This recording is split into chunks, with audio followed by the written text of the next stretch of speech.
Hello students, अभी हम लोग प्रोबेबिलिटी में प्रोबेबिलिटी डिस्ट्रीब्यूशन का स्टडी कर रहे हैं। और प्रोबेबिलिटी डिस्ट्रीब्यूशन में भी अभी हम लोग क्या पढ़ रहे हैं, बाइनोमियल डिस्ट्रीब्यूशन।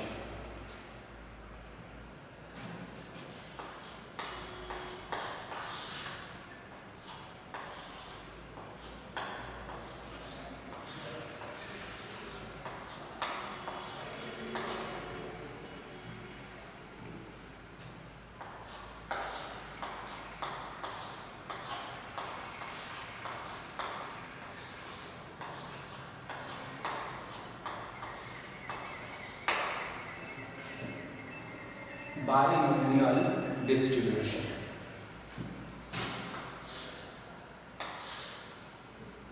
और बाइनोमियल डिस्ट्रीब्यूशन में कुछ टर्म यूज हो रहा है, पहले उसका स्टडी कर रहे हैं हम लोग। तो शुरू में आपने देखा था कि हमने रैंडम वेरिएबल का स्टडी किया था। अब इसमें हम लोग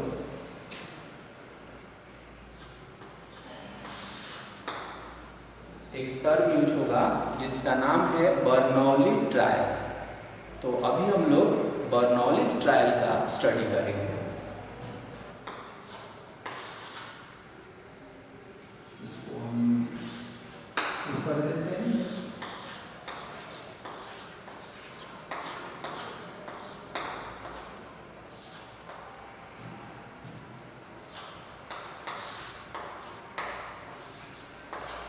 बर्नौलीज ट्रायल। अब किसी भी ट्रायल को बर्नौली ट्रायल कहने का कुछ कंडीशन है, तो पहले इस कंडीशन को हम लोग देखते हैं। तो फर्स्ट कंडीशन है कि there should B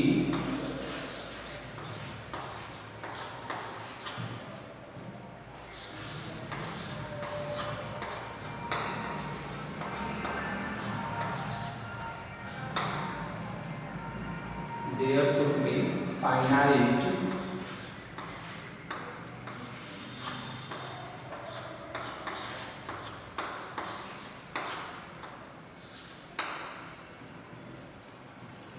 there should be finite number of trials। यानी जो ट्रायल है वो क्या होना चाहिए, फाइनाइट होना चाहिए।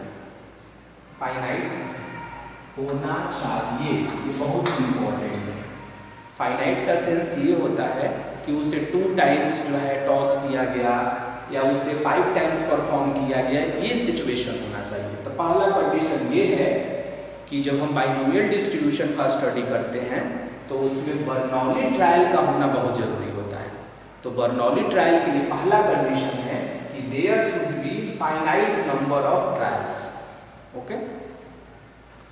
दूसरा कंडीशन होता है कि each trial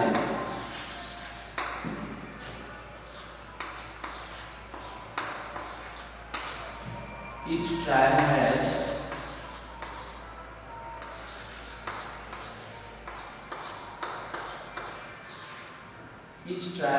exactly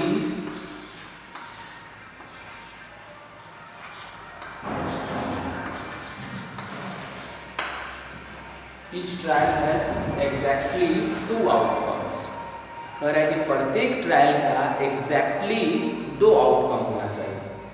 each trial has exactly 2 outcomes।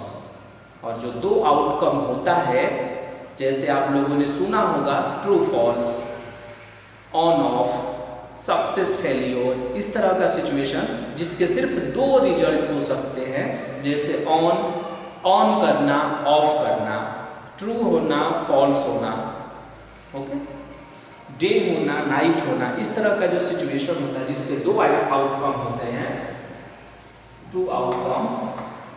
और उसमें एक का नाम होता है, उसमें एक को हम बोलते हैं सक्सेस और उसको हम स्मॉल p सिंबल से लिखेंगे। और एक आएगा इसमें फेलियर, उसको हम लोग q से लिखेंगे।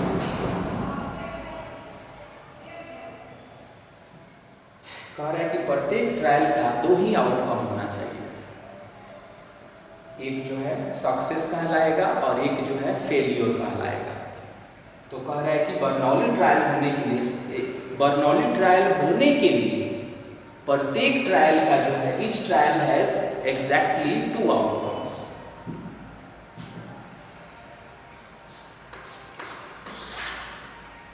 थर्ड में लिखते हैं हम कि इसको हम लोग क्या करेंगे कि इस तरह से लिख लेते हैं,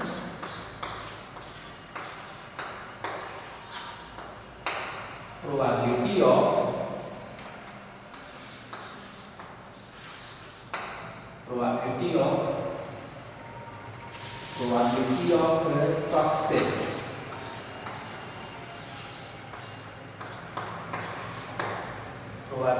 success in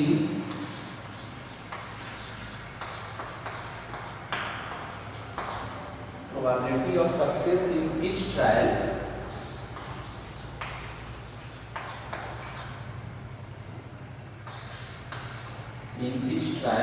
should be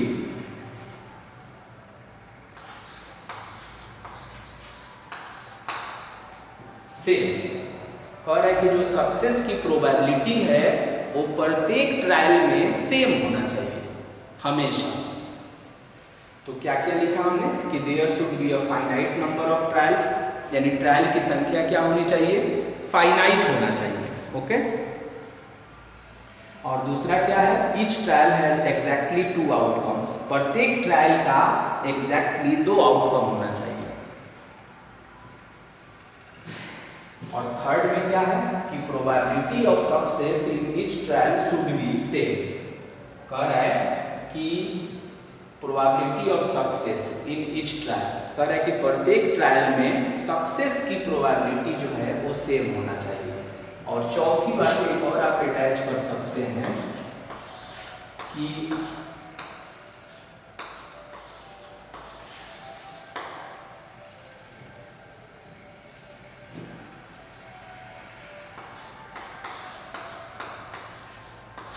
each trial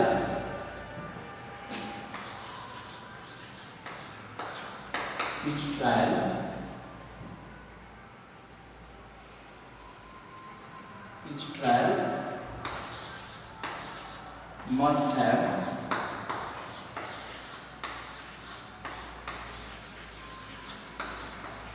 independent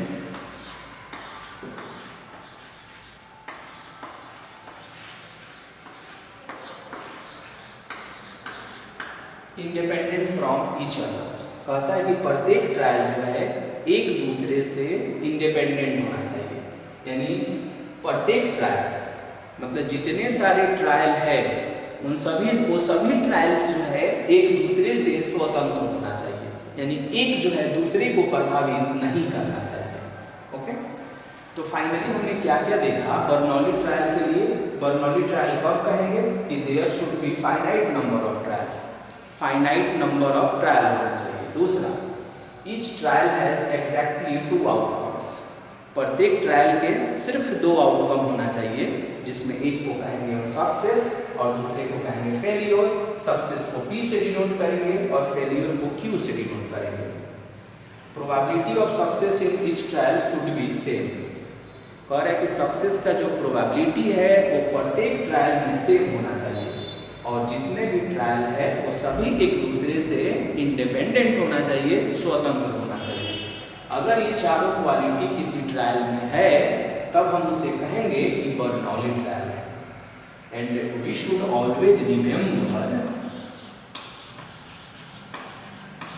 एक फॉर्मूला इसमें जो बहुत फेमस है, ये small p plus small q is equal to 1।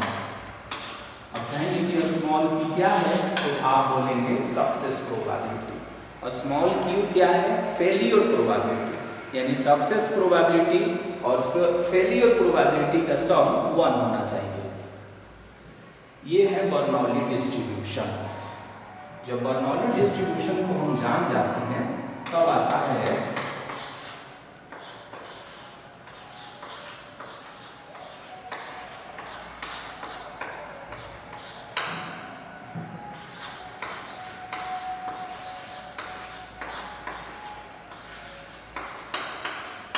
Bernoulli's formula और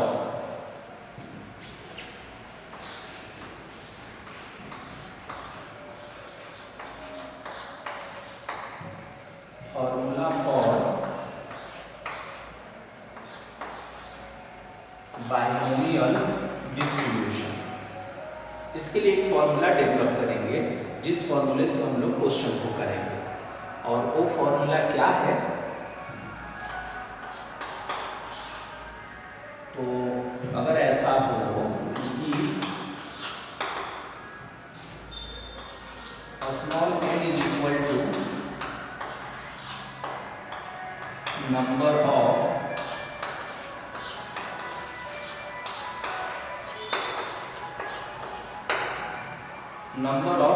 total trials, R is equal to number of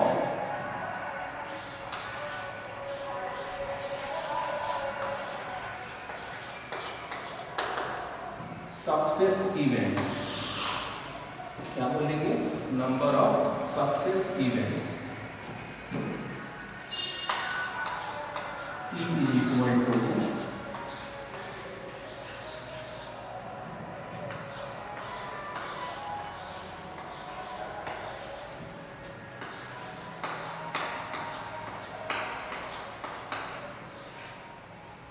P is equal to success probability।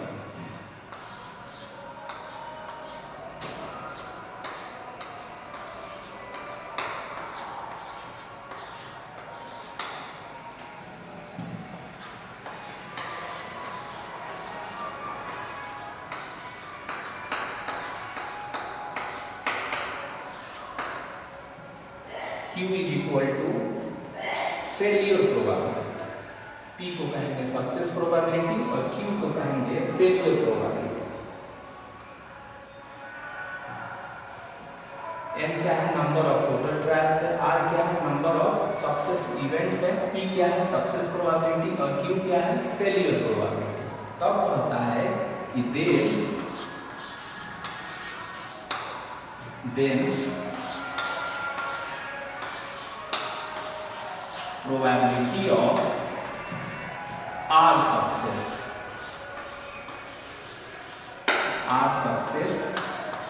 in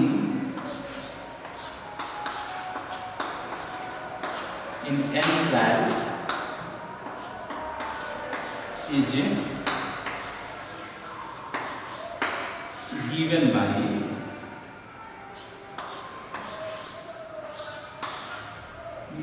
by NCR Q to the power n minus r और ये P to the power।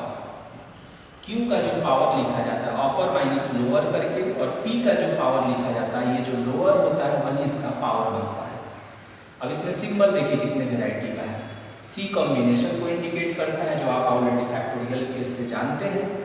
N क्या है? Total number of trials. R क्या है? R success को बताता है। Question में आप देखेंगे डिटेल्स। Q क्या है? Failure probability. P क्या है? Success probability. ओके, और ये फॉर्मूला जो है ऐसा फील होता है कि it is equivalent to R plus 1th term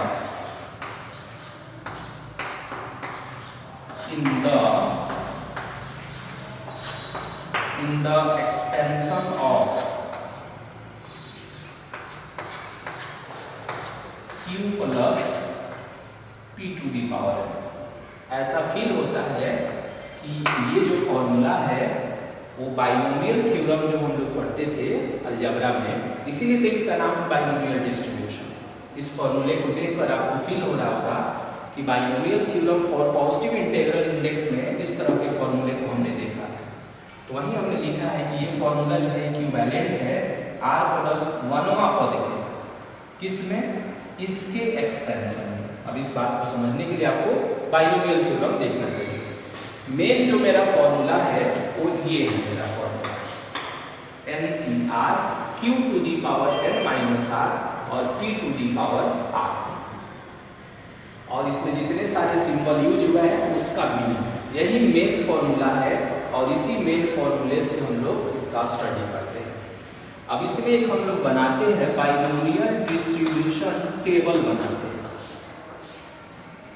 तो देखिए बाइनोमियल डिस्ट्रीब्यूशन टेबल जो बनाई जाती है ऐसे कर करके इसको बनाते हैं। यहाँ रैंडम वेरिएबल को लिखते हैं और उसका यहाँ कॉरेस्पॉन्डिंग प्रोबेबिलिटी लिखते हैं। अगर ये x1 इसको हमने कहा, इसकी प्रोबेबिलिटी को p1 कहा, इसको x2 कहा, इसको p2, इसको x3, इसको p3, ऐसे कर करके डॉट डॉट करके डॉट डॉट इसको हमने कह दिया xn और इसको हमने कर दिया pn।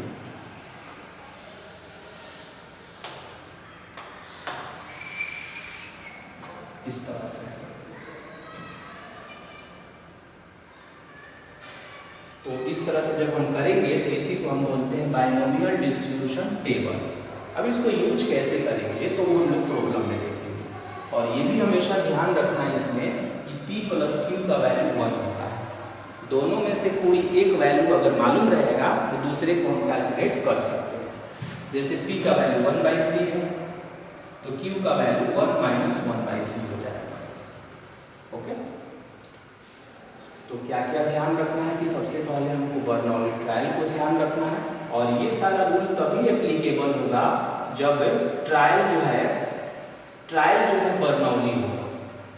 इफ यहाँ पर हमको लिखना चाहिए था कि if trial be by Bernoulli, if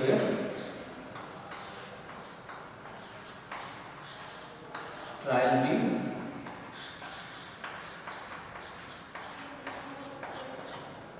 Bernoulli n तब ये मतलब कि हम बाइनोमियल डिस्ट्रीब्यूशन का फॉर्मूला या यूँ कहें कि बर्नौली फॉर्मूला तभी यूज कर सकते हैं कि जब वो ट्रायल जो है बर्नौली होना चाहिए। तो जब भी ट्रायल आएगा तो हम ये चेक कर लेंगे कि ये चारों संभावनाओं, चारों कंडीशन को फुलफिल कर रहा है कि नहीं।